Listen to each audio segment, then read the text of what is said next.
Hello students. In previous video, we started the chapter 6 water, where we studied states of water, hydrological cycle, oceans, salinity.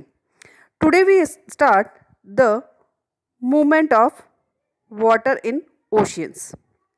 The movements which occur in oceans can be broadly characterized tides, waves and currents. First, tides. Periodic rise and fall of the sea caused by gravitational attraction of moon and sun is known as tides.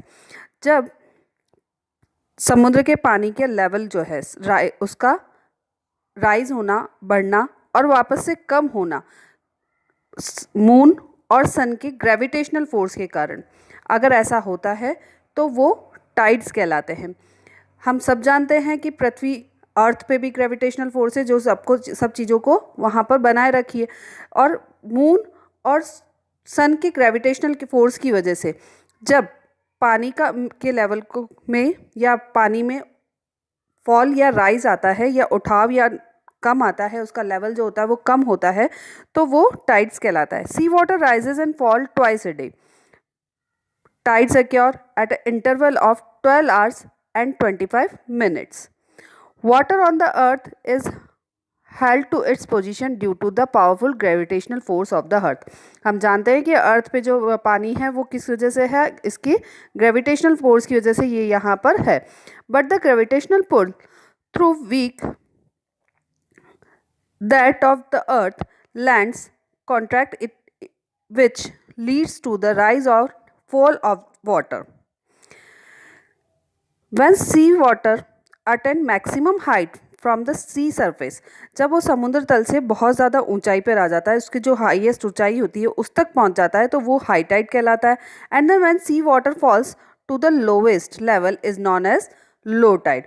और जब वो lowest level पे पहुंच जाता है, sea surface से lowest level पे जब वो पहुंच जाता है तो वो क्या कहलाता है?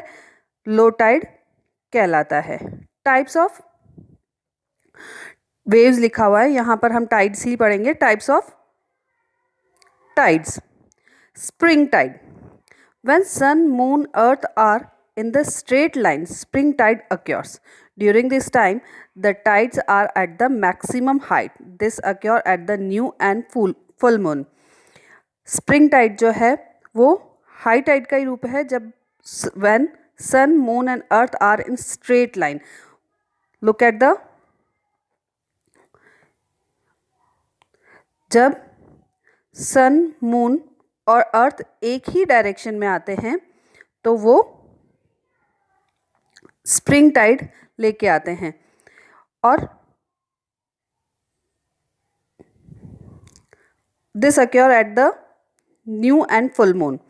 नीप tide, when sun and moon makes a right angle with the earth as the centre, neap tide occurs. At this time the tides are at the lowest height. This occurs at the first and last quarter of the moon. जब sun और moon right angle बनाते हैं अर्थ को centre में लेते हुए, मतलब 90 degree का एंगल बनाते हैं, तो नीप टाइड अक्योर होता है। Usefulness of the tides. Tides are useful in inland navigation, वो नेविगेशन में भी हमारी हेल्प करते हैं। They are useful in generating electricity. They bring lots of sea product like shells along with them. जब high tide आता है तो हाई टाइड के साथ में जब पानी ऊपर उठता है तो उसके साथ ही कई सी प्रोडक्ट्स भी बाहर आते हैं। Fisherman goes to the sea with the high tide for the fishing and comes back to the shore with the low tide. Waves, लहरें जिसको हम कहते हैं, हम सभी देखते हैं समुद्र में लहरें जब उठती है, छोटी छोटी लहरें उठती है, समुद्र का पानी आगे आता है, फिर वापस जाता है, फिर आगे आता है, तो वो वेव्स कहलाता है। Waves are rise and fall of water on the surface of ocean caused by wind.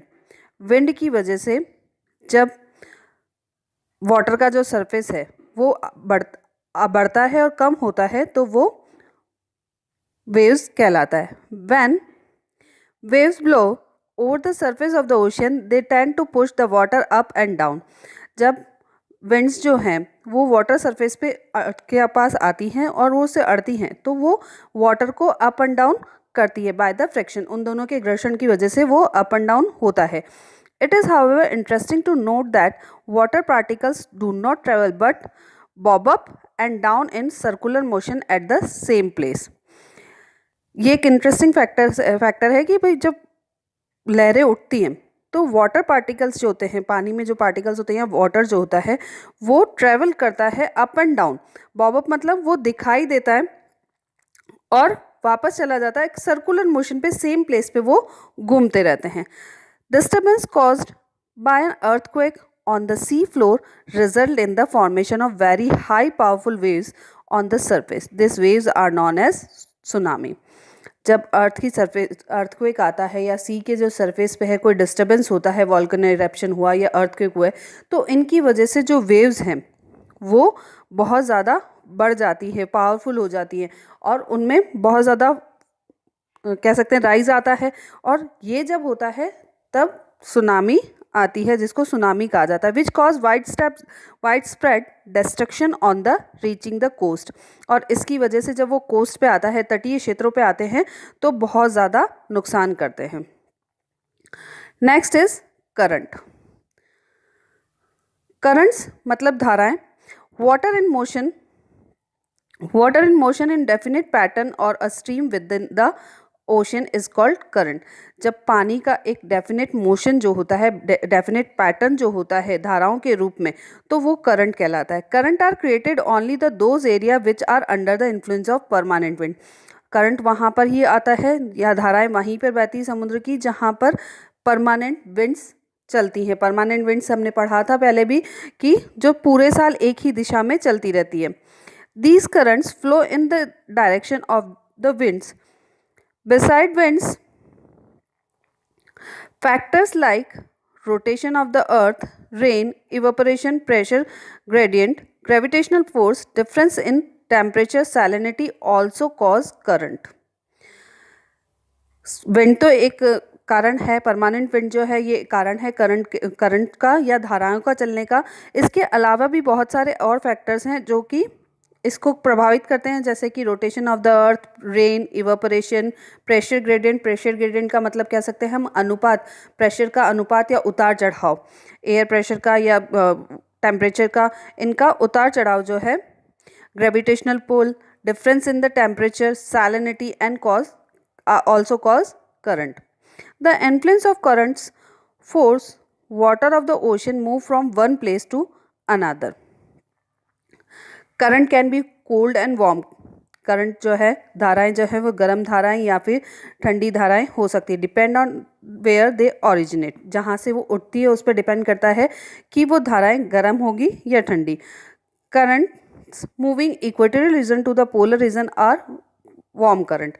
Equatorial region हमने कई बार पढ़ा है कि इक्वेटर के आसपास का एरिया जो होता है वो क्या होता है, गर्म होता है, तो वहाँ से जो धाराएं बनती हैं वो वार्म करंट्स कहलाती हैं। The Gulf Stream is an example of warm current. Cold currents move from polar belts to tropical belts. Cold currents जो है वो पोलर बेल्ट, जो हमारा आर्कटिक सर्कल या पोलर जोन जो है, आर्कटिक सर्कल, अंटार्कटिक सर्कल, वहाँ से जो धाराएं उठती है और वो इक्वेटर या ट्रॉपिकल एरियाज़ की तरफ बढ़ती हैं, वो कोल्ड करंट्स कहलाती है। The Labrador current example of cold current. Influence of ocean currents. अब इसके प्रभाव क्या होते हैं। Ocean currents have a great influence on the climate and economic activity of the area. Warm current raise the temperature over the land surface while cold current lower the temperature of coastal areas. Warm current जो है temperature बढ़ा देती है land surface का, वहीं जो cold current है वो कोस्टल एरियाज का टेम्परेचर को कम कर देती है। In place where warm and cold currents meet dense fog is produced which reduce the visibility.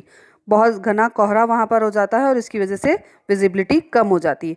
These area also best fishing ground in the world. Planktons which are the excellent source of food for the fishes are found here in abundance. Plankton बहुत कह सकते हैं समुद्र के जो बारीक जीव होते हैं, सूक्ष्म जीव जो होते हैं वो कहलाते हैं, और वो वहाँ पर प्लैंकटन्स इकट्ठे होते हैं जो करंट्स के अपोजिट नहीं चल पाते हैं, तो वो करंट्स की डायरेक्शन में ही चलते हैं, तो वहाँ इसकी वजह से वो फिश फूड जो है वो अवेलेबल हो जाता है। Tsunami, endogenic movement such as the earthquake and volcanic eruption sometimes causes massive waves. These waves are known as tsunami.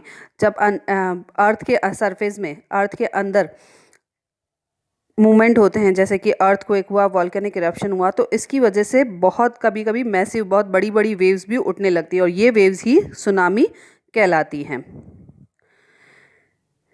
These waves cause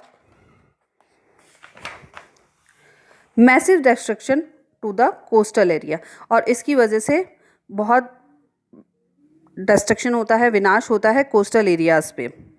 In deep water, a tsunami can travel and at a speed of 80 km per hour. Here the wave length are large, measuring between 100 and 200 km, but the wave height is small. जो इनकी wave की large length होती है वो 100 से 200 kilometre, लेकिन height जो होती है वो कम होती है। However, when the tsunami approaches the coast, the shallow sea bottom reduce the speed and wave length but make the wave rise suddenly up to the heights of about 30 meter above the normal sea level.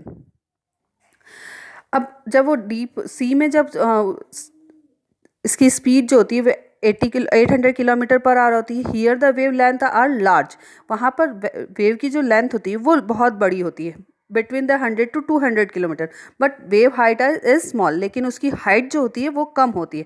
However when the tsunami approaches the coast, लेकिन जब tsunami coast पर आता है, the shallow sea bottom reduce the speed and wavelength, तो उसकी speed और length तो कम हो जाती है, but make the wave rise suddenly up to the height.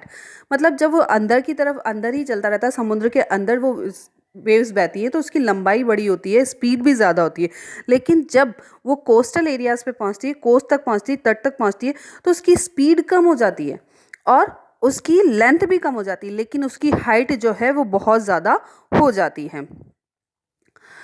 Heights of about 30 metre about the normal sea level, normal sea level से उसकी height जो है 30 मीटर तक हो जाती है। The tsunami can attain this height in the metre of 10 to 15 minutes, और tsunami जो है ये इस हाइट को पहुंचता है 10 से 15 मिनट में, वो हाइट इसकी कवर कर लेता है।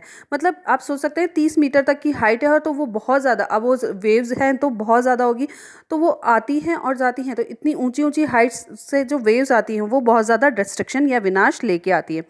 A tsunami is not a single wave but a series of waves, better known as a wave trend. इसको हम वेव ट्रेंड भी कह सकते हैं, सीरीज ऑफ वेव्स भी कहा जा सकता है। The first wave in tsunami make not necessarily be the most destructive, but when waves after waves rush towards the coast and the top of the wave moves faster than the bottom, the whole sea rises dramatically, which much fuss and foam. There is much underwater turbulence, sucking everything under and tossing heavy object around. जब tsunami आता है तो वो जो पहली wave जो होती है वो इतना डिस्ट्रक्शन नहीं लाती, इतना विनाश नहीं लाती, लेकिन वेव आफ्टर वेव जब आती है, एक के बाद एक जो वेव्स हैं वो आती हैं, तो उसकी वजह से बहुत ज़्यादा नुकसान हो जाता है। बहुत ज़्यादा हलचल होती है समुद्र में, बहुत ज़्यादा हलचल होती है, बहुत ज़्यादा कह सकते हैं उनमें आप अशांति आती है, और इसकी वजह से क्या होता है कि जब वो वेव्स बहुत ज़्यादा हलचल करती हैं तो अपने आसपास का सब कुछ वो अपने अंदर ले लेती हैं, और हैवी ऑब्जेक्ट्स अपने उसके आसपास जो होते हैं उसको बाहर फेंक देती हैं। तो सुनामी जो है वो बहुत ज़्यादा डिस्ट्रक्शन लेके आते हैं. Hope you understand this chapter and practical things we will do in classroom teaching. Okay, so you do the exercise. Thank you.